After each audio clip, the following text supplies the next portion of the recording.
Good YouTube, it's your boy Dgotsauce back with another video, man.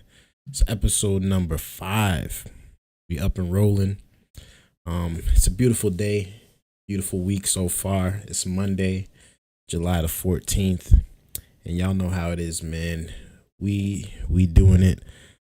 We continuing to push forward. All gas, no brakes. And it's all love, man. We love the grind. I hope you guys are doing phenomenal. I hope you guys are doing great. We ain't gonna be here too long tonight. We just want to discuss just a topic, pretty much the topic of the night. It looks like Trump is threatening 100% tariffs on Russia in 50 days if they do not get this war ended. So make sure you guys hit a like for the YouTube algorithm. Make sure you guys sub up if y'all are new. I appreciate y'all for tuning in, man. I hope, like I said, I hope y'all are having a good day. Hit that like button for your boy, man. Hit that like button for your boy. We loving it, man. We loving the time that we're doing things. We're loving the place that we're at. You know, we growing, but we're growing slowly, and you know, we still showing up. I plan on being very consistent this year. That's what I wanted to do. That's what I wanted to express to the people, that I was gonna show up every week, 3 times a week, regardless of what's going on in life. And shoot, I'm proving that now. We on episode 5. I know we got a long way to go, but we here and we're doing it, man. And it's an honor, it's a pleasure, and I hope you guys are enjoying the show. I hope you guys are enjoying each episode as we continue to grow. But yeah, man, I love it, man. I love you guys. Thank you guys for all the support that y'all been giving me, all the love. Shoot, all the likes, all the comments, man, all the follows, all the subscribers. I appreciate it, man. And it makes me want to go harder. It makes me want to continue, and it makes me want to keep growing and pushing. So without further ado, man, thank you again for tuning in. I appreciate everything y'all are doing, man. We gonna get into the show. We gonna get into the episode. Again, we ain't gonna be here too long, but we definitely want to discuss what's going on in the White House today. Let's tune into the video, man, and let's see what's going on out here in these streets. Okay, thank you very much. It's a great honor to. Let me know if y'all can hear it good. We've become very friendly over the last number of years. We knew each other before, but Mark is the head of NATO. Mark Rutte, Secretary General of NATO, highly respected by everybody that knows him, but in particular the European countries have great reliance on him, and he's done a fantastic job. And we had a tremendous meeting, I guess it's about a month ago, and I think Mark will tell you that it was really perhaps more important the date of November 5th. That was the election day. Maybe that was the most important, because we made tremendous progress together. And one of the reasons that you're here today is to hear that we are very unhappy, I am, with Russia. But we'll discuss that maybe. Now we really getting into what we're going to be having to do with Russia, how we going to deal with Russia. Very severe tariffs if we don't have a deal in 50 days. Tariffs at about 100%. You'd call them secondary tariffs. You know what that means. But today we're going to talk about something else. And as you know, we've spent $350 billion approximately on this war with Russia and Ukraine, and would like to see it end. It wasn't my war, it was Biden's war. It's not my war. I'm trying to get you out of it. And we want to see it end. And I'm disappointed in President Putin, because I thought we would have had a deal 2 months ago, but it doesn't seem to get there. So based on that, we're going to be doing secondary tariffs if we don't have a deal in 50 days. It's very simple. And now, a lot of people are disappointed because Trump did say, you know, oh, by the time I get into the White House, this war is going to be over. blase, blase, blah. Once I get in the White House, the first thing I'm going to do is end this war. I know Putin, we're good friends, blase, blase, blah.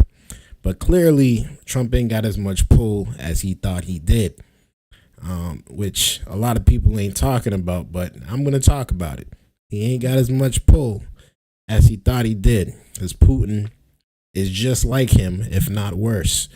So it's very interesting to see how he's changing his tone now on Putin, and how he's making it seem like this is a different ball game now that we're dealing with. They'll be at 100%. Let's continue.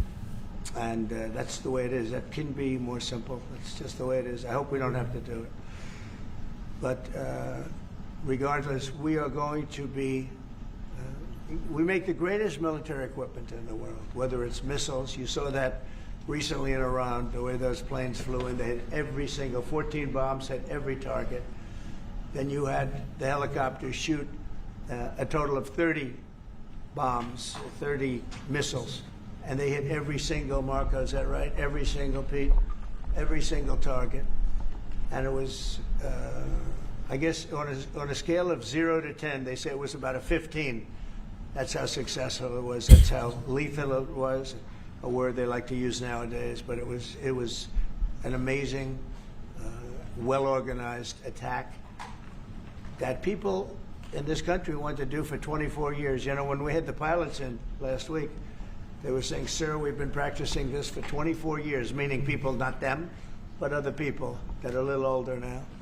But they too, and you were the one that let us do it. But we've been practicing it 3 to 4 times a year for 22, 24 years, because they always knew they had to stop Iran from doing what they were doing, which is trying to come up with a nuclear weapon, a nuclear bomb. And we did it very successfully. And we make the best equipment, the best missiles, the best of everything. The European nations know that. And we've made a deal today, and I'm going to have Mark speak about it, but we've made a deal today where we are going to be sending them weapons, and they're going to be paying for them. The United States will not be having any payment made. We are not buying it, but we will manufacture it, and they're going to be paying for it.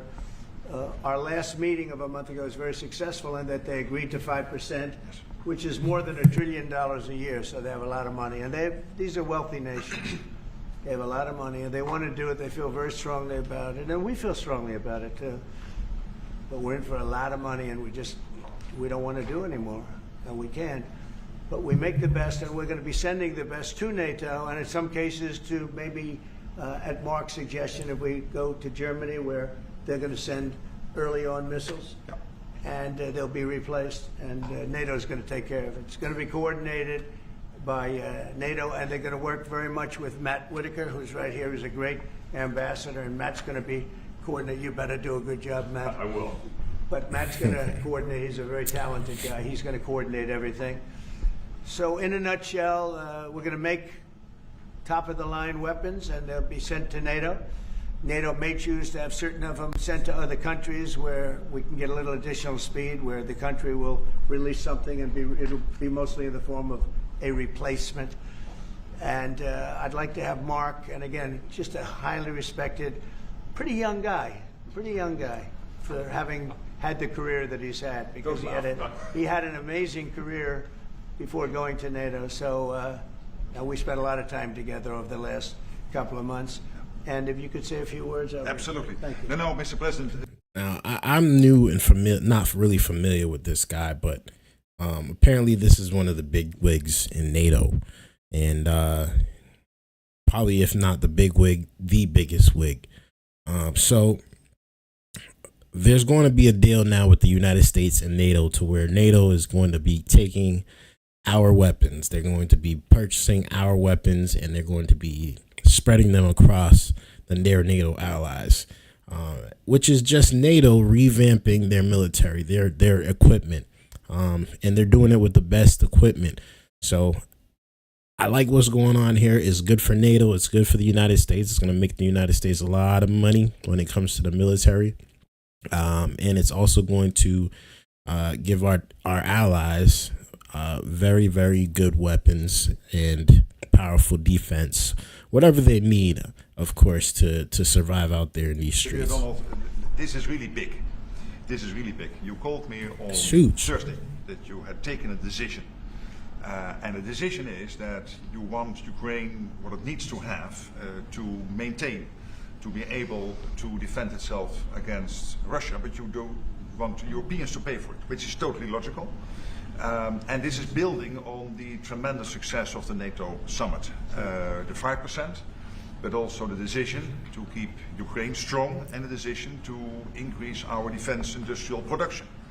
So based on that, that was Europe stepping up. This is again Europeans stepping up. So I've been in contact with many countries. I can tell you that at this moment, Germany massively, but also Finland and Denmark and Sweden and Norway, the United Kingdom, the Netherlands, Canada, they all want to be part of this. And this is only the first wave. There will be more.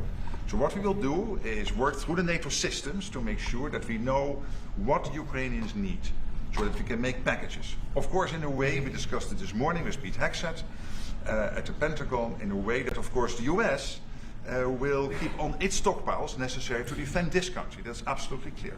But it will mean that Ukraine can get its hands on... Why isn't Ukraine just in NATO then at this point? Of military equipment, both for air defense, but also missiles, ammunition, etc., etc.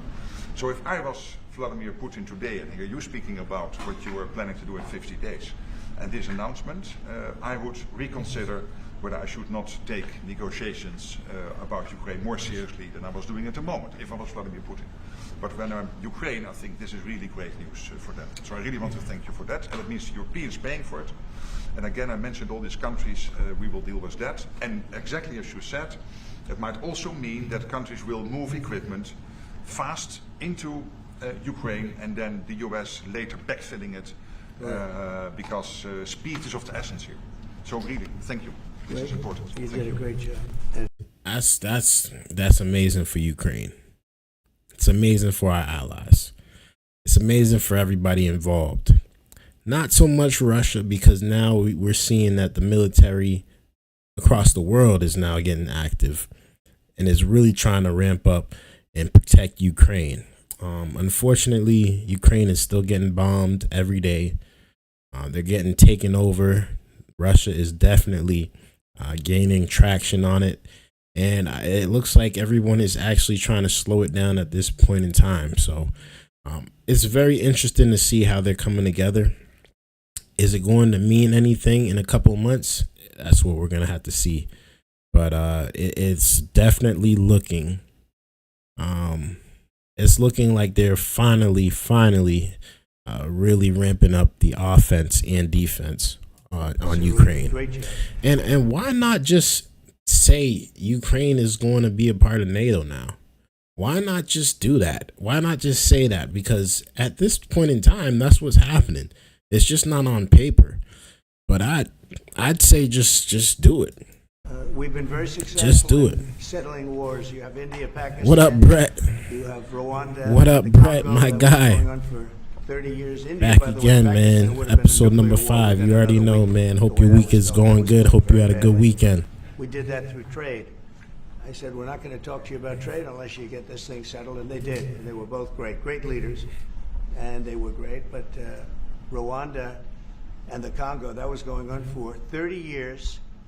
And at least 7 million people killed with a lot of pretty rough weapons like machetes, heads chopped off, going on for many years. You couldn't even get near the countries. Nobody wanted to get near. It's so frightening. And we got that one solved. Serbia, Kosovo, got that solved. That was going to be one that was going to happen. And again, that was something I use. I use trade for a lot of things, but it's great for settling wars. That was really very important. We're working, Marco's working very hard with everybody here on the Strip, the Gaza Strip. I call it the Gaza Strip, one of the worst real estate deals ever made. They gave up the oceanfront property, one of the worst deals ever made. But it was supposed to bring peace, and it didn't bring peace. It brought the opposite. But we're doing pretty well on Gaza. Steve Witkoff is here, and I think we could have something fairly soon to talk about. And we solved other one. One that we just seem to have, Armenia and Azerbaijan. Well, I hope your week gets better, Brett. It looks like that's honestly, come to a conclusion, I hope your week gets better. We worked on It's only Monday for real, man. We got a long way to go. It's a good neighbor. They're friends of mine, but they happen to build a dam. But it will get better. It will get better for you. Water going into a thing called the Nile. I think if I'm Egypt, I want to have water in the Nile, and we're working on that one. It's a problem, but it's going to get solved. They built one of the biggest dams in the world, a little bit outside of Egypt. You know about that? You've been hearing about that one. And that turned out to be a big problem. I don't know. I think the United States funded the dam. I don't know why they didn't solve the problem before they built the dam. But it's nice when the Nile River has water. It's a very important source of income and life. It's the life of Egypt. And to take that away is pretty incredible. But we think we're going to have that solved very quickly. So we do good. The only one we haven't been able to get to yet is Russia. It's Russia. I'm not happy, and I will tell you that Ukraine wants to do something. Again, it's a war that should have never started. If I were president, Russia. it never would have happened. I used to speak to President Putin about it a lot. It was the apple of his eye.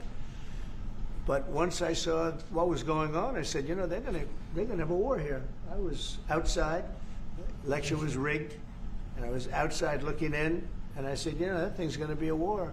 Couldn't believe it, because what Biden said was the exact opposite of what should have been said.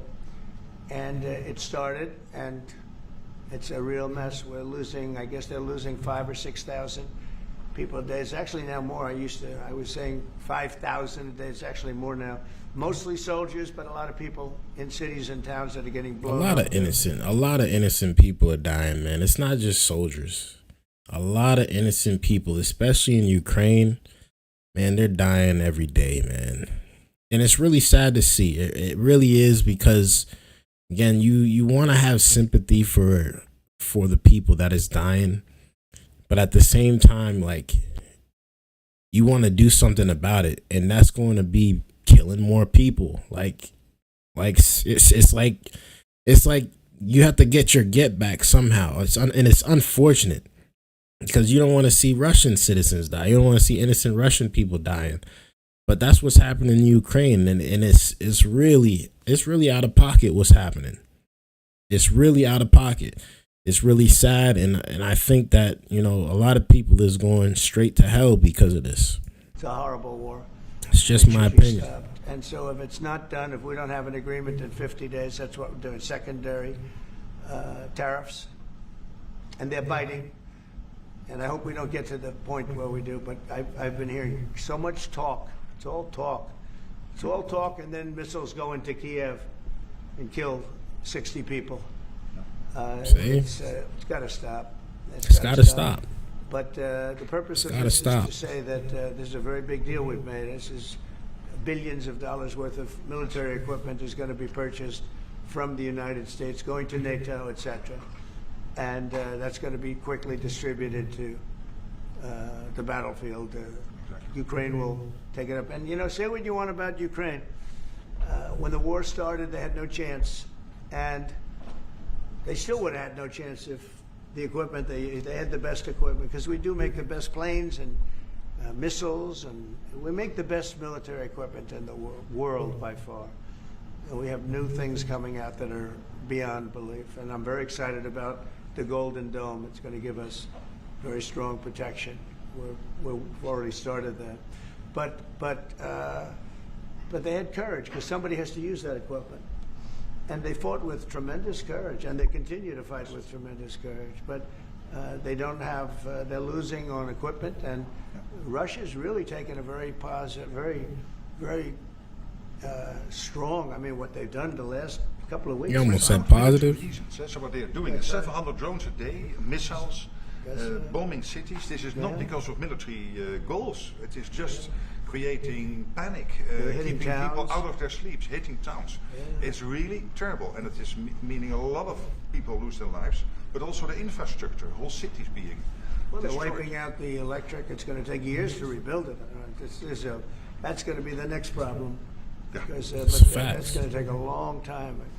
Many of the cities are knocked down to to the ground. Many of the people have left, but many have stayed. I don't know. They actually stay. And most have stayed, actually. It's incredible that they stay, and knowing that a missile...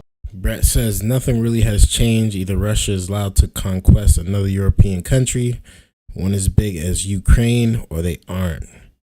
Both are bad options, but those have to be the two from the start. I agree with you, man. It's and Russia's been trying to do this for a while now. I mean, they've been trying to take Ukraine, the whole of Ukraine. They took some of it already, and they've been slowly, year after year, just going into Ukraine and taking as much land as they want by force. And a lot of people in Europe have just been standing around watching it happen. They're watching it happen.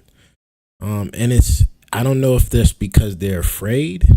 They probably are afraid because they are neighbors with Russia, but it's sad what's going on, and it can't keep happening, because then eventually Russia is going to just go up into every territory and take it over. And how long can we allow this? How long can Europe allow this to happen? You know what I mean? It's got to be Europe, number one, that's defending themselves. It's got to be them. The United States can only do so much. We're so far away from everything. So I get why we can only do so much. But Europe has to be the one to be like, all right, enough's enough. We got to get it together. We got to get our allies together. Russia's huge. Russia's already huge. And for them to just creepily take over little countries next to them, it's bound to happen. That's the war game, unfortunately. But man, they are moving at a fast pace. Hitting your apartment house, and your apartment house that you're sitting in could collapse on top of you. And they do very heavy construction. They don't use rebar. They do very thick concrete construction. Those are heavy buildings, big buildings, and heavy buildings, and they collapse like... They invaded Georgia. They invaded another one, too. You say you forgot the name of the country. This was like Poland in the 30s. It's true. If it wasn't even for the first... if it wasn't the first event for Hitler. I get you. People... This war game, man, it's been going on for so long, and Russia's been ahead of the game, man. They just taking over so much land. It's crazy. Like they're made out of paper. It's unbelievable to see this happening with people. So crazy, bro. So they're not trying to be allies. Only with China it look like, but eventually China will be next. Good service on what you need.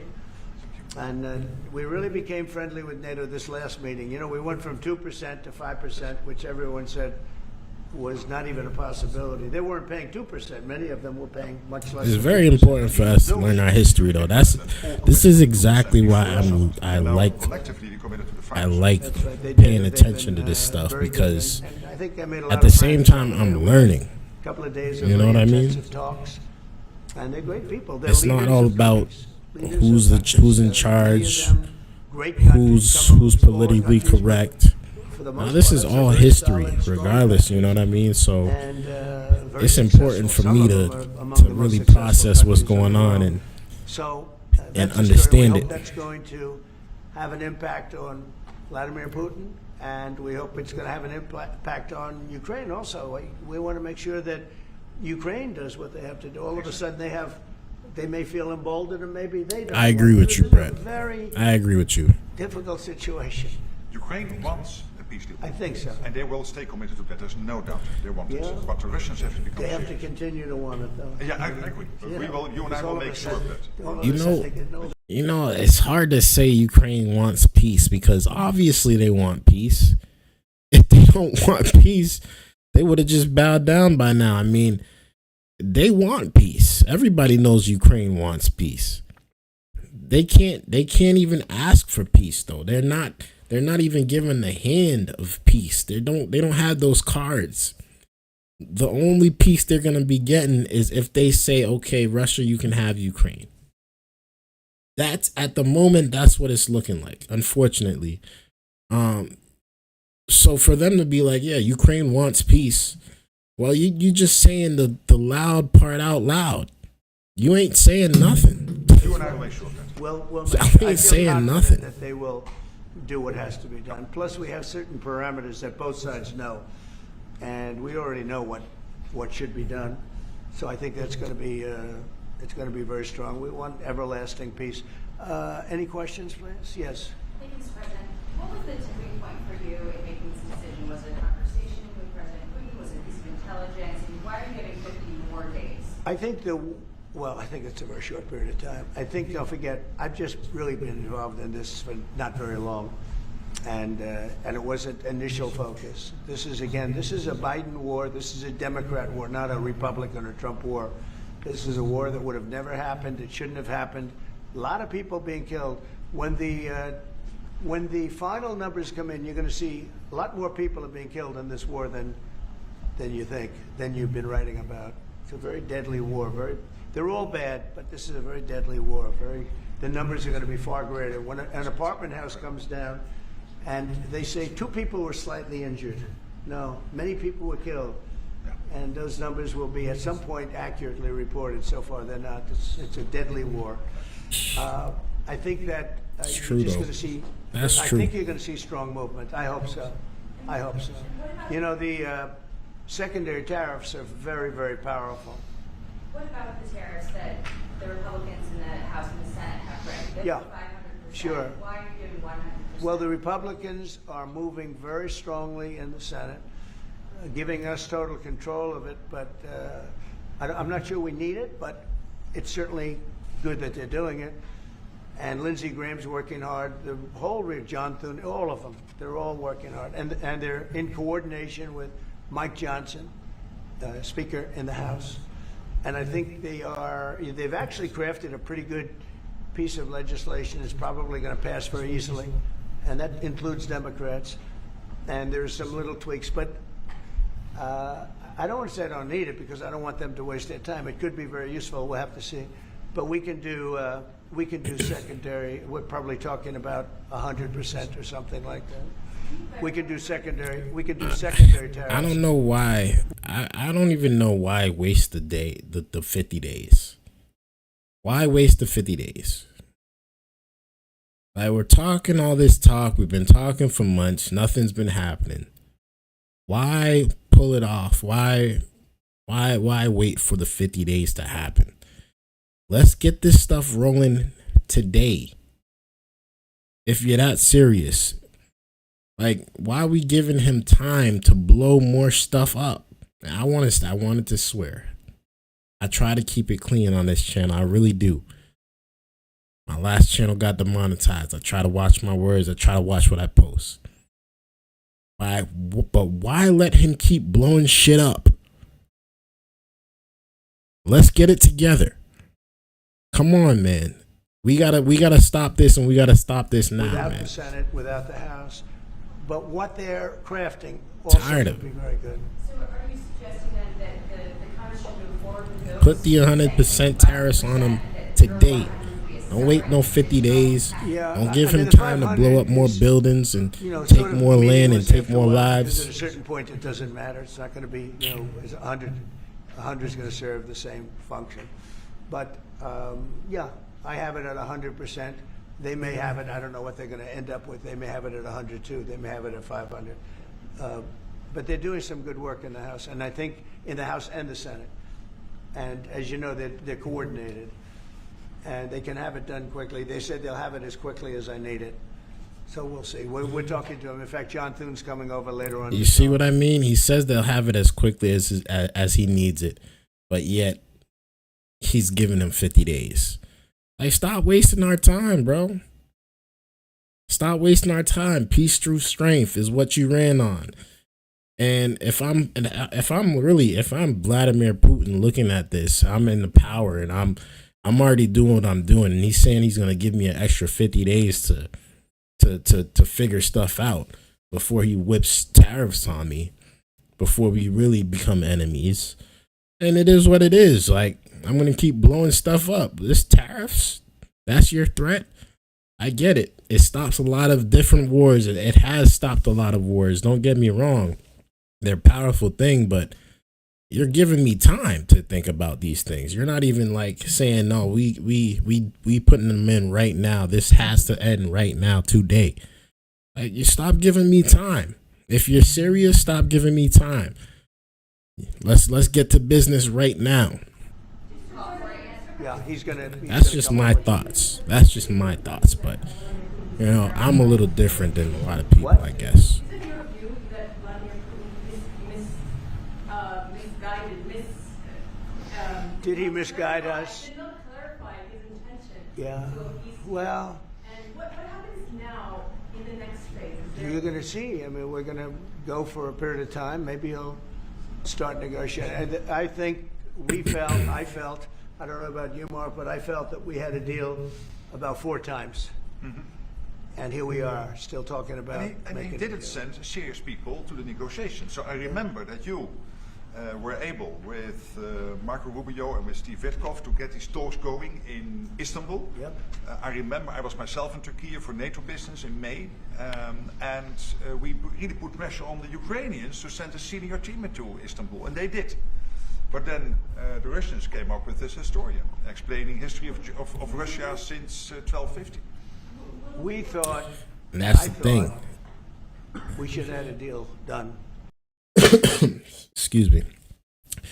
Brett, you're right. Absolutely. No war has ever been stopped solely because of economics. Countries find a way to work around it. They always do it. Absolutely. That's exactly what happened with Russia when they first started blowing up Ukraine. Biden put sanctions on them. They took away every bank, every United States asset. Every Russian asset that is connected with United States and certain allies. They froze all those banks, took away all that money, and they went and go and formed BRICS after that to try to get rid of the United States as the dominant money. I remember vividly when that happened. So I get them trying to do stuff economically to Russia, but Russia is printing money. Like, they are printing money. And they have allies also that don't care about what the United States is saying when it comes to economics. Like Iran. Iran don't care nothing about what the United States is talking about. China really don't care. They might care a little bit, but they don't care as much as they make it seem that they care. No, China is killing it economically over there. They're doing their thing. They're not probably the number one. Obviously, they're not the number 2, but China's doing their thing. They're surviving. They can survive without the United States. Russia is still surviving. It doesn't seem like the weapons are becoming lesser and lesser. It's a pretty much a joke what's going on, man. It's a joke. And I think that they need to get it together, man. I really do. I think that threatening certain sanctions and tariffs, it's not going to do it alone, for sure. But it just It's keeps definitely going not going to do it on alone. and on and on. Every night people are dying. A lot of Russian soldiers are dying, by the way. And a lot of Ukrainian soldiers too. But a lot of Russian soldiers are dying. 100,000 Russian soldiers since 1st of January. Since January. 100,000 Russian soldiers dead since January. So if anybody in Moscow is listening to this, again, 100,000 dead Russians since January. This is what President Putin is doing at the moment. It's crazy. Yeah, please. 100,000 soldiers. Everything. It's everything. It's Patriots. It's all of them. It's a full complement with the batteries. Yeah. When do you expect them to arrive? Well, we're going to have some come very soon, within days, actually. Because a couple of the countries that have Patriots are going to swap over and will replace the Patriots with the ones they have. And Matt will coordinate with NATO. But so it's going to be, they're going to start arriving very soon. And this afternoon, Boris Pistorius, the German defense minister, is visiting Pete Hegseth, the Secretary of Defense, and we'll discuss also, I think, on this whole Patriot thing. Norway is involved, so that's on the Patriots, but this whole deal is also about missiles, about ammunition, so it's broader than Patriots. We have one country that has 17 Patriots getting ready to be shipped. They're not going to need them for them. So we're going to work a deal where the 17 will go, or a big portion of the 17 will go to the war side. And that could be done very quickly. Mr. President. Mr. President. Yeah, please. Could this transaction with NATO be viewed as a step towards achieving peace, letting Putin know that now Zelensky has a little bit more powerful tools in his tool chest, and maybe that brings him to the table to achieve peace? I know that you Yeah. want to do that. Brian, that's what we've been saying. I think you might have expressed it better if you wanted to. I'm just That's trying- exactly what. That was a summary. That was a nice summary. I think he's done better than us. He's a very good guy. I can tell you that. But no, it's well said. Yeah, I think this is a chance at getting peace, or it's just going to be the same thing. And I have to tell you, Europe has a lot of spirit for this war. A lot of people, when I first got involved, I really didn't think they did, but they do. And I saw that a month ago when you were there. Most of you, many of you were there. The level of esprit de corps, spirit that they have is amazing. They really think it's a very, very important thing to do, or they wouldn't be doing it. Look, they're agreeing to, they're paying for everything. We're not paying anymore. We have an ocean separating us. I said, we have a problem. We make the best stuff, but we can't keep doing this. And Biden should have done this years ago. He should have done it from the beginning, but he didn't. He didn't know he was there. This guy, what a horrible job they did for this country. And I just hope between the border and this and so many other inflation, what a horrible administration. The worst administration in history, in my Trump opinion. never ceases to throw shots at Biden. Never ceases. Which he did it to himself, but this guy's too funny, man. It's not my opinion. Too funny. It's everybody's opinion. But this is something that shouldn't have Too happened. And we're funny, going to see if bro. we can Too end it. funny. If I can follow up. I do want to make one statement. Again, I said it before. This is not Trump's war. We're here to try and get it finished and settled and whatever. Because nobody wins with this. This is a loser from every standpoint. But from day This one. was Biden and this was other people. And it's very sad. It's a very sad situation. This gentleman's doing a great job. I think he's going to get it. And Matt and everybody else that's working on it, I think you'll get this thing over with, hopefully. You've praised the European. Brett said, would explain why we are acting like a puppet state to them right now. Explains also why both parties don't want to release it. countries today. Talk about it. Talk about it. Will you allow them Talk to about it. lower than 30% before August 1st, or is the deal set? What does that mean? You mean you're talking about the tariffs? Oh, you're back on tariffs. You're on a more friendly tariff, right? A little bit more friendly tariff. No, we're going to be talking to people. We have, I watched the show this morning. They were talking about, well, when's he going to make the deal? The deals are already made. The letters are the deals. The deals are made. There are no deals to make. They would like to do a different kind of a deal, and we're always open to talk. We are open to talk, including to Europe. In fact, they're coming over. They'd like to talk to us. Mr. President, is there any concern about the He's a deal maker. I can't lie, man. He's delivery of weaponry to Ukraine in order to evaluate apparently U.S. stockpiles? What came out of that? Evaluation. I mean, when it comes to making deals, Trump does it. All right, I can't even lie about that. He just makes deals happen. And you could say what you want about his character. You could say what you want about his policies. But man, when it comes to bringing in you money into the United States, he's just a deal maker, man. He's different. He's different, man. And I was reading his book recently, The Art of the Deal. I haven't finished it just yet, but I'm maybe halfway through, almost halfway through. And man, the amount of knowledge and life experience, business experience that he's been through, I can't even lie, man. He's a genius when it comes to the business world. He's a genius when it comes to making money. Regardless of the amount of money he has lost, a lot of people lose money, man. A lot of businesses fail, but the businesses that he has successfully managed and are booming to this day, man, he knows what he's doing, man. He surrounds himself by the right people. A very big, what we're talking about today is a very, very big day.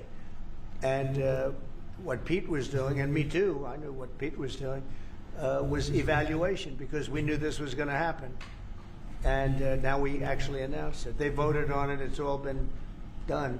So obviously that has a big impact on, when you said pause, obviously you're not going to be doing things if you don't know what's going to happen here. But we were pretty sure this was going to happen, so we did a little bit of a pause. But this is a very big event today. Brett says, let me see, Brett says, it's a loose connection right now. Nobody found the link for sure. Peter Thiel is doing the Palantir thing, and they just signed a contract with the Israel military. Oh, that's big for Palantir. That is big for Palantir then. And I notice Palantir is definitely, if you're into stocks, Palantir is definitely a stock that people should tap into when it comes to the military. At least they make a lot of money. Brett also said he's failed as a businessman, been bankrupt 7 times. The reality TV show showed him as a successful businessman, and he mostly has failed. I mean, it only takes one business to really work. You know what I mean? Like, a lot of businesses fail. A lot of 93% of businesses go bankrupt within their first year.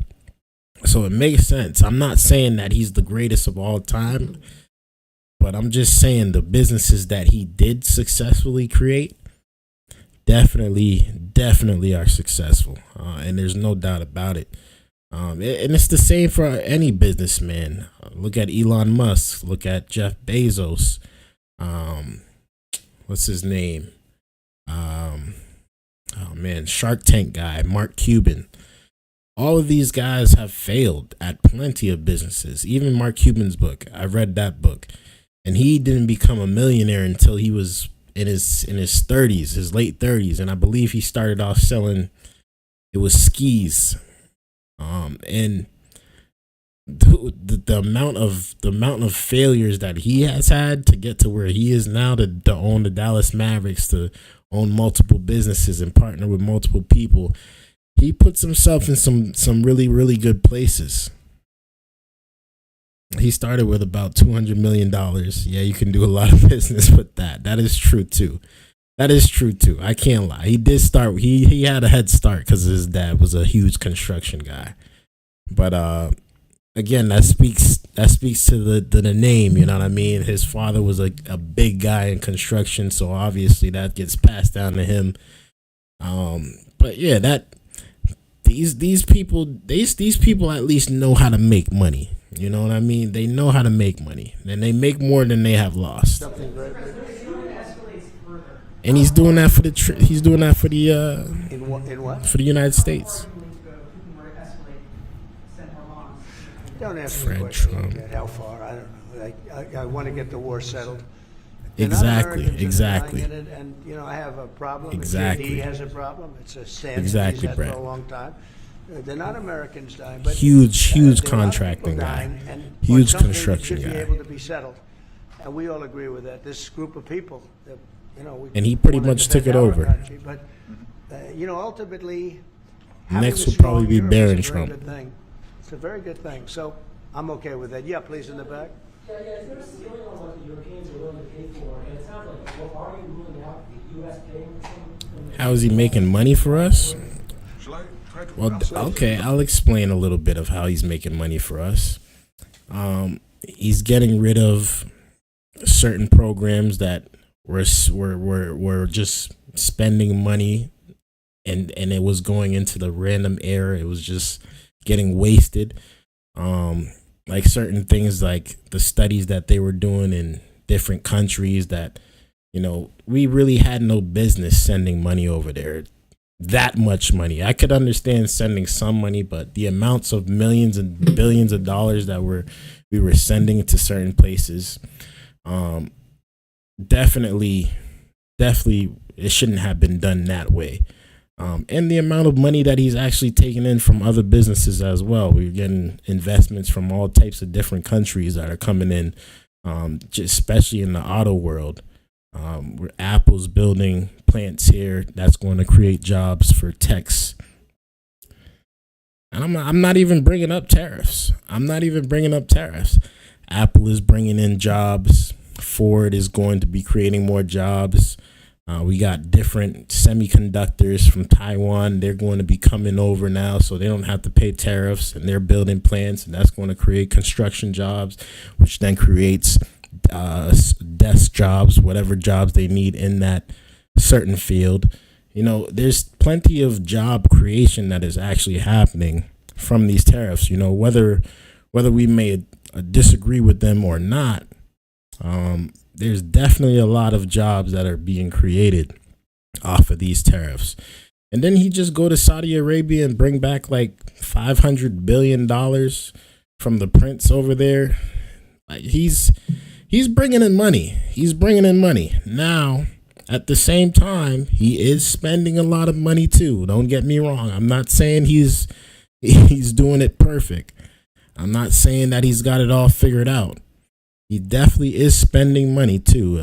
We saw the numbers today, though. We do have a surplus of about $27 billion or $1 trillion. I forget the number, but they released it today. They released the numbers today, so I could bring it up, but basically what the president is saying, that he is willing, of course, taking consideration what tariffs are just a tax on the people, and it's given to the rich people via tax breaks. I don't have any health care, neither does my sister. I feel pretty poor after years of tech and engineering. Okay. Well, here's the thing. Okay, I don't know how you spend your money. I don't know how much money you make. I don't make that much money either. Okay, I make about 100K a year. I'm in healthcare. I have a skill. I don't know what job you do. I don't know anything about your certain life yet. You know what I mean? I'm just now meeting you. But a lot of the problems that we make financially do affect us, especially in our earlier years. Whether it's the excessive credit card usage, whether it's living above our means. It's like saying the stock market is good, so the economy is good. And I get what you mean. You make over 100. If you make over 100K in the Midwest, Brett, we might have a spending problem. Because I make over 100K in Boston, Massachusetts, and it's expensive over here. It's one of the most expensive states here. You're an engineer?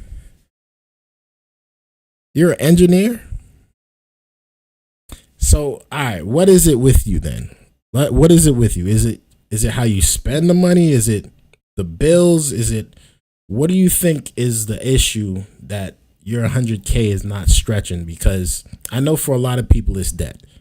Debt is the biggest killer of success. It's the biggest killer of riches and wealth. If we have a lot of debt, of course, I have 2 elderly parents who can't afford to live in a disabled system. Okay, that makes sense. You're taking care of family. Okay, all right. So yes, that makes sense. All right, you have a whole situation where you have to take care of your family, and you pretty much are the sole winner. You're the only person that's providing. That makes sense. If it's just you, that makes sense. It's 100K. It's not going to be too much. But a lot of people do have a spending problem. I'm not saying you do have a spending problem or whatever, but a lot of people have a spending problem, and that's really why. We can't survive. My dad was a teacher for 20 years, and I had to give him $2K a month just to pay his bills. That's unfortunate because teachers don't really make much money. I'll be honest. Teachers don't make as much as they should. Teachers should make a lot more money. But I'm not saying that you can't survive, but 100K is a lot of money, man. A lot of money. A lot of money. Many of us are in this situation, though that is what I'm saying. We aren't taking care of people in society, and then we are all having to do it. So I agree with you. You know what I mean? I'm not gonna be the one to be like, oh no, you shouldn't take care of your family. That's definitely not what's gonna happen. You should be taking care of your family. It's going to be harder for you. It's definitely gonna be rough for you, and I get that. Man. But man, you do make a good amount of money, man. You do make a good amount of money, and it sucks to say, but 100K, although it may seem like a lot of money, it is not a lot of money at the same time. It's just not that much when the average. It's true, especially for the Midwest, East Coast, West Coast. Stuff is not getting cheaper. Don't get me wrong. Stuff is not getting cheaper. People definitely are struggling. And people are willing to work too, that can work. People are willing to work extra hours. People are willing to put in overtime. People are willing to work 2 jobs. And it sucks to say that, but this is what we have to do. Like, my dad instilled into me at a young age, and I used to be like, why are you always working so much? Why can't I see you? Why can't I? You have to like either sacrifice spending time with your family, or you have to make money, which is unfortunate. A lot of things is expensive. A lot of things are expensive. I haven't had a job in several months. We aren't building factories right now because of the tariff crap. The engineering firm let people go. I get you. And that's been happening a lot, especially in the engineering field too. It's been happening a lot. You know, it's like a win-lose situation. Regardless, it's a win-lose situation, especially in the engineering field. I have a friend that is studying for his cybersecurity degree right now, and he's always been like, yo, it's so hard to get in, but once you're in, you're in. But then at the same time, once you're in, it's so easy to be let go too, because stuff is moving so fast. It's really a new field. People evolve and adapt quick. Stuff changes. Now we have AI. Engineering is a tough field to be into. Absolutely. I agree with you. I'm not even going to hold you on that. I agree with you. I'm in the healthcare industry, so it's a little different for me because there's always work. Always work. Like, people are like begging you to come into work. There's like nobody wants to be a nurse. Nobody wants to be a doctor anymore. Nobody wants to be healthcare because it's so trash. At the same time, I'm like, I gotta do what I gotta do. You know what I mean? I gotta do what I gotta do. And some people get lucky. Some people fall into this stuff. They get lucky and they get blessed with a position that, you know what I mean? Like, they didn't even sign up for it, but they got it now, and now they're making good money, and they're in a good industry, and their job's not going nowhere. I get you. A lot. Life is difficult, man. Life is difficult. This was the other kind of engineering: mechanical engineering, structural engineering, electrical engineering. All right, did you go to school for this? It's not that you can have a shopping list and you can order whatever. Did you go to school for this? The US has to make sure that the US keeps his hands on what the US needs, also to keep the whole world safe, because in the end you are the police agent of the whole world. You are the most powerful nation on earth, the most powerful military on earth. But given that, the US has decided to indeed massively supply Ukraine with what is necessary through NATO. Europeans 100% paying for that. And what we have been doing over the last couple of days is talking with countries, and I just mentioned the ones who in the first wave immediately said, we want to chip in. And then you're really talking about big numbers. Take Germany visiting today, they're really talking about big numbers. I will say that I spoke with Germany, spoke with most of the larger countries, and they are really enthusiastic about this. They want to, and you know, they're willing to go very far. I will tell you, you know, as per your question, how far would I go? They want to go very far. They don't want this to happen. That's why I think from Putin's standpoint, it would really be good. He gets the country, his economy is doing very poorly, and he's got to get his economy back. He's got to save his economy. He could save his country in a sense, but the economy can be destroyed. He's destroyed a lot of countries over the years. He wants to get that economy back. And, you know, he's got a great country for trading and other things. If they could use the assets instead of war, he's got some tremendous potential. That's what I would say. He knows this, though, Trump. He knows this. They have one of the biggest countries on the planet. He knows this. So it's not nothing new for him to be excuse me. It's not nothing new for him to do this. He's been doing this for years. No, I did automation work mostly and IT stuff. Well, helped build factories though. Your friend did IT stuff, which is called engineering. But it is not what most consider engineering. Okay, I get what you're saying. You're talking about like you build. You're the builder. You're not really IT type of engineering. You're more building. Okay. So are you a carpenter? Are you like a carpenter? Or are you the designer, or are you the guy that's like actually like you're doing the carpentry work? You work for the union. I get what you're saying when it comes to that.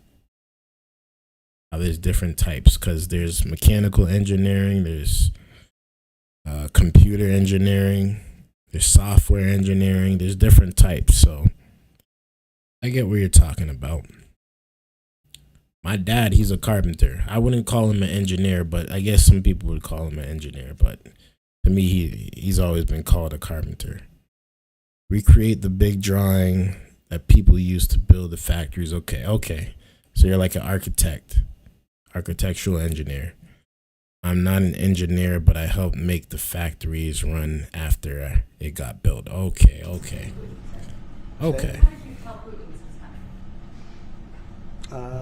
I speak to him a lot about getting this thing done. Yes, Consulting And I always Engineering, end up saying, well, that was a Springfield. nice phone call. Okay. And the missiles launched into Kiev or some other I'll look it up. city. And I said, I'll look it up. strange. And after that happens 3 or 4 times, you say, I'll look it up. the talk doesn't mean anything. My conversations with him are always very pleasant. I say, isn't that a very lovely conversation? And then the missiles go off that night. I go home, I tell the First Lady, I spoke with Vladimir today. We had a wonderful conversation. She said, oh, really? Another city was just hit. So it's like, look, he's, I don't want to say he's an assassin, but he's a tough guy. It's been proven over the years. He's fooled a lot of people. He fooled Bush. He fooled a lot of people. He fooled Clinton, Bush, Obama, Biden. He didn't fool me. But what I do say is that at a certain point, ultimately talk doesn't talk. It's got to be action. It's got to be results. And I hope he does it. So do you think in that field, and I'm sorry, I'm talking to the chat, y'all. I'm talking to Brett right now. Do you think in that field that your job is a job that is always going to be around? Is it going to be a job that you recommend to others? or would you go into a different field if you had the chance to? Because I know that your job depends on people with money. If you get what I'm saying. Your job depends on contractors. Your job depends on investors. Me and you could have a beer anytime and talk and disagree. Of course. That's what adults do. The only thing, I was only giving some pushback on how Trump is doing for the economy. I agree with you. I agree with you. Yeah, it's no bad blood or anything. I'm just trying to figure out, because, you know, I try to understand people at the same time, you know. Like, I give my thoughts, I give my opinions, but at the same time, I don't know everybody's story. Everybody's story's different, you know, and you know, obviously some are blessed with 200 million to start with. So of course they're going to do phenomenal when it comes to business. And I don't disagree with you there. But, you know, some people do come from nothing at the same time. Like us, like me, like you, like, you know, people we know, they come from nothing and they make something of it, and they build their own empire. And, you know, that's what we want to see. It's potentially such a great country to be wasting so many people on this and the money. And look at what's happened to his economy. Look at what's happened. There will always be lots of opportunity. Yeah. I get you. I mean, look, I hope he's going to do it. He knows the deal. He knows what a fair deal is. If there is such a thing as a fair deal, there's no winners here. This is a loser. This is a loser. And I dealt with him from the beginning. It wouldn't have happened, but I will say Ukraine was the apple of his eye. We talk about it. It was the apple of his eye, but it wasn't going to happen. And he understood that. It wasn't going to happen. And then I noticed after I was out. Listen, man, I understand, though. I understand. I'm not saying that the economy is perfect, though. I'm just saying I do think that some stuff that he's been doing with the economy is good. Is good. The engineering field in doing automation will be one of the last to be stolen by AI. It is a good field, and there's always going to be opportunities for people. I was blessed with a pretty high IQ, I guess. I haven't really thought about much over the years. I thought about it much over the years, but I probably am in the top 30% when it comes to the engineering firm. I wasted most of it. I noticed soldiers forming at the border. Yeah. And then I heard I could have done better for myself, but most of the times I would have had to do things I didn't think was right. Yeah. Can I say one thing, and that is about I really wonder what that means.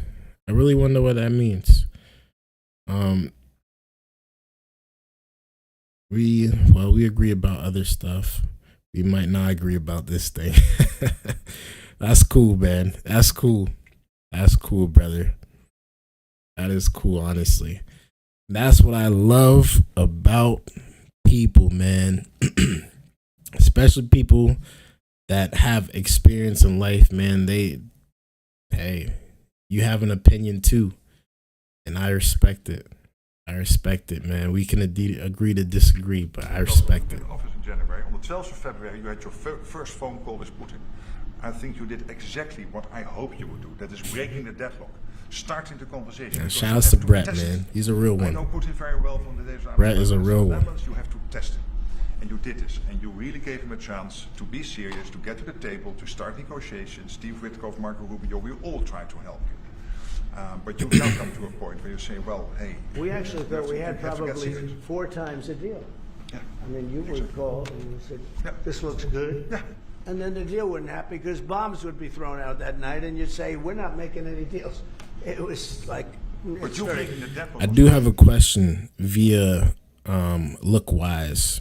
I'm not sure if you're watching this on your phone or if you're watching this on a computer or TV, whatever.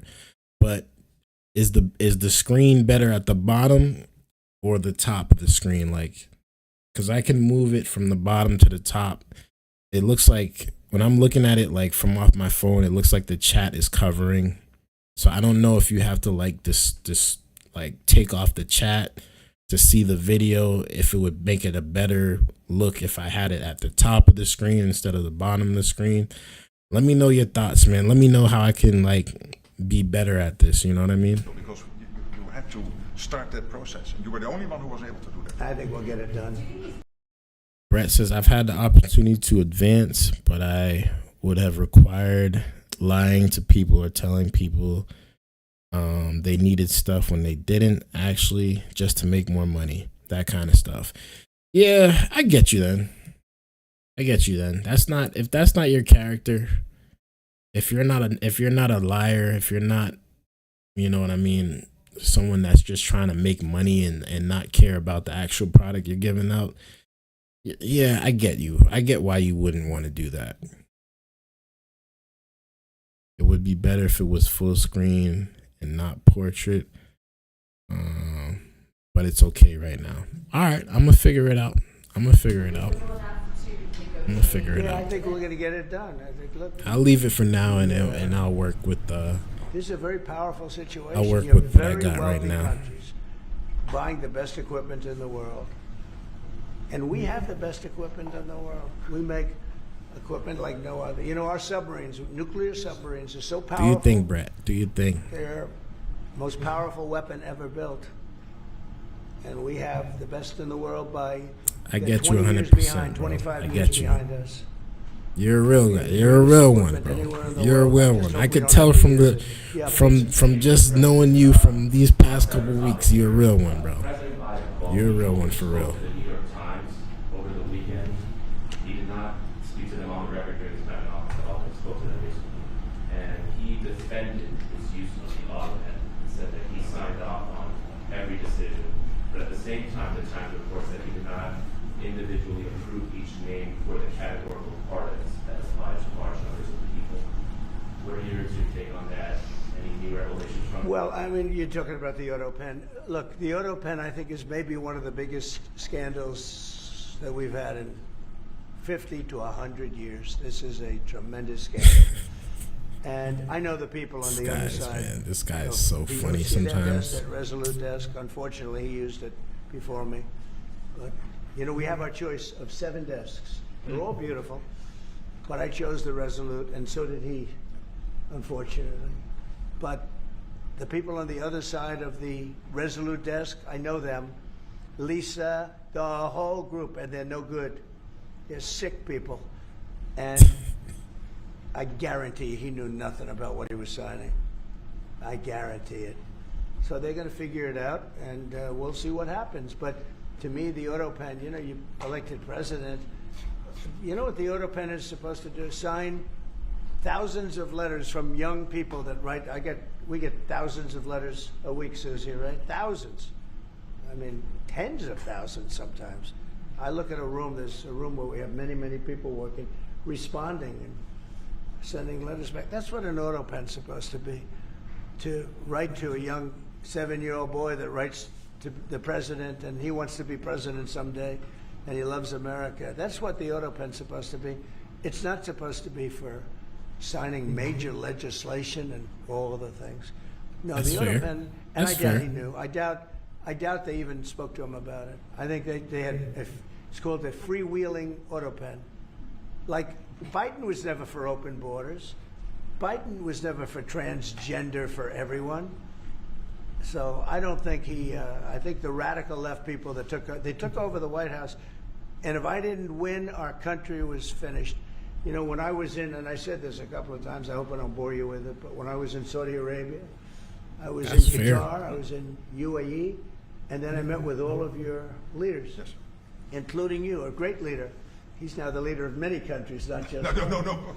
But I met with a lot of leaders over the last 2 months in the Middle East and all of the NATO countries. And I will tell you, they had one common phrase. They thought America was dead 1 year ago, And today they say, and they all say it, and I hope you'll back me up in this, but they say now it's the hottest country anywhere in the world. It is. Look at our numbers. Look at the numbers we made. You see, we made 25 billion last month. We didn't make that for years. The tariffs are kicking in. The economy is very strong, even though we have a Fed person who's terrible. He doesn't know what the hell he's doing, but that's all right. We blow through interest rates. We're doing so well, we blow through it. Be nice because people would be able to buy housing a lot easier. Which they need to do. Think of it. We thought They should have been the country done was that. dead. And they were Interest dealing with rates need China. to go down. They were really going to China, but not anymore. But we thought your country was dead, and now you have the hottest country anywhere in the world. So we've done a really good job, and it's an honor to have this man. This man is a star, and he's going to be dealing with another one of my stars, Matt, and you're going to do a great job, Matt Whitaker. Okay? Thank you very much, everybody. Thank you, Brian. That's it for that one, man. That was a good one. A lot of things good that I heard in that meeting. A lot of things that really sucked in that meeting too at the same time. But I'm looking forward to see how they revamp and how they vamp up their defense with Ukraine and how they're going to handle these tariffs, how Russia is going to handle these tariffs once they really do come and hit. Again, in my opinion, I think that he is wasting time. I really do. I think that he could be moving a little bit faster with Russia and certain things, especially with tariffs. I mean, if Congress is saying we'll get it done as soon as you need, I don't know what we're waiting the 50 days for. I think that we could just get that going right now. And really send a message. But again, economics is not going to stop this war alone. At the end of the day, I do think that more stuff is going to have to happen, which they are doing. NATO is stepping up their defense and their offense. They're making sure that, you know, they got weapons for if they need. And it's looking like honestly we might be heading into World War III. Like I was saying this last year, and I was really like thinking like, you know, I don't really think we're going to head there, but at this point in time, I don't trust Putin. I don't trust him at all. I don't trust him the slightest bit, and I don't think that Trump is going to be the one to get him to stop. I think Putin has his own agenda. I think Putin has his own mindset, and I think Putin is really willing to risk it all at this point in time because he's getting old. He has nothing to lose really, unless he gets taken out. That's the only way that this thing is probably going to stop. So, Russia is looking to take Ukraine. They're not looking for peace. We already understand this. So. At this point in time, are we going to protect Ukraine or not? Is the question. And it looks like we're ramping it up. We're going to protect them even more. So let me know y'all thoughts, man, about this down below in the comments. I thank you guys for tuning in. I really do appreciate y'all viewership, man. World War II, Brett says, was started by one country, Germany invading another country, Poland. That's it. That was all that was going on for a long time. This feels like it again, man. This feels like it all over again. I wasn't alive for that, but man, what I'm seeing now is nothing I've ever seen before, honestly.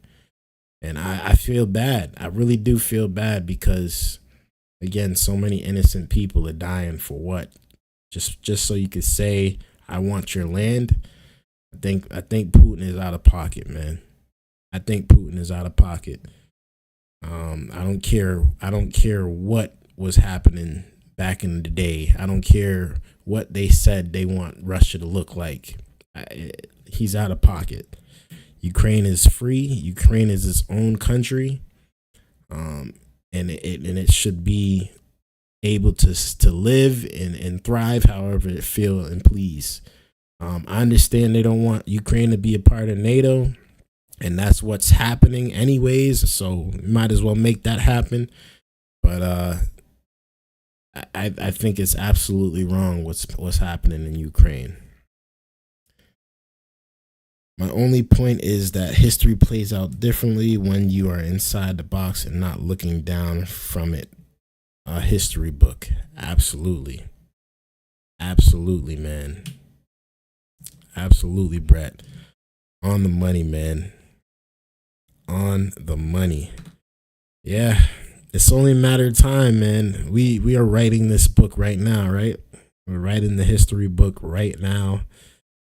It's playing out in front of our eyes, and maybe, who knows, 20 years from now, hopefully I'm still alive. Hopefully you're still alive, and we'll be remembering, we'll be reminiscing on this day, on these years of destruction and just war and chaos and bloodshed.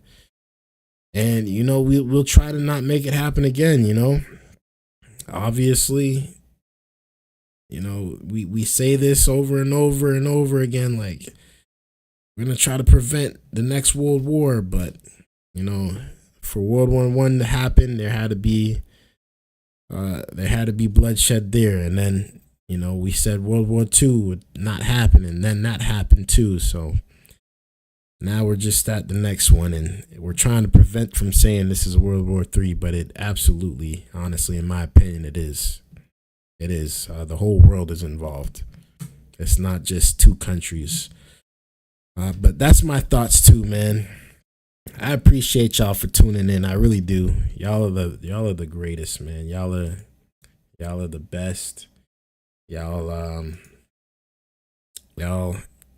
especially Brett. Shout outs to Brett for always tuning in, man. Always giving your opinions, your thoughts. Although we may not agree on everything, we sure do have great conversation and great dialect, man. And shout outs to you, man. I wish everything works out for you, of course. I will be back. If not tomorrow, I'll be back Wednesday night for sure. I got work early in the morning, so I do got to get some sleep. But shoot, it's been a really, really good episode. I wish I could have been on here a little bit longer, but I started a little late today, but it is what it is. It is what it is, man. Yeah, bro. Until next time, man. Thank you again for tuning in. Wish you a great night. Wish all of y'all a great night. And until next time.